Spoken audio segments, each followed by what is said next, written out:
اور کاش تم اس وقت کی کیفیت دیکھو جب فرشتے کافروں کی جانیں نکالتے ہیں کہ ان کے چہروں اور پیٹھوں پر مارتے جاتے ہیں اور کہتے ہیں اب آگ کے عذاب کا مزہ چکھو، یہ ان اعمال کی سزا ہے جو تمہارے ہاتھوں نے آگے بھیجی ہیں۔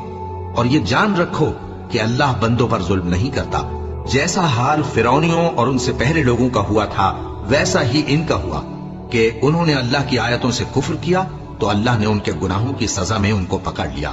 بے شک اللہ زبردست ہے، سخت عذاب دینے والا ہے۔ یہ اس لیے کہ جو نعمت اللہ کسی قوم کو دیا کرتا ہے جب تک وہ خود اپنے دلوں کی حالت نہ بدل ڈالیں اللہ اسے نہیں بدلا کرتا، اور اس لیے کہ اللہ سنتا جانتا ہے۔ جیسا حال فرعونیوں اور ان سے پہلے لوگوں کا ہوا تھا ویسا ہی ان کا ہوا۔ انہوں نے اپنے پروردگار کی آیتوں کو جھٹلایا تو ہم نے ان کو ان کے گناہوں کے سبب ہلاک کر ڈالا اور فرعونیوں کو ڈبو دیا، اور وہ سب ظالم تھے۔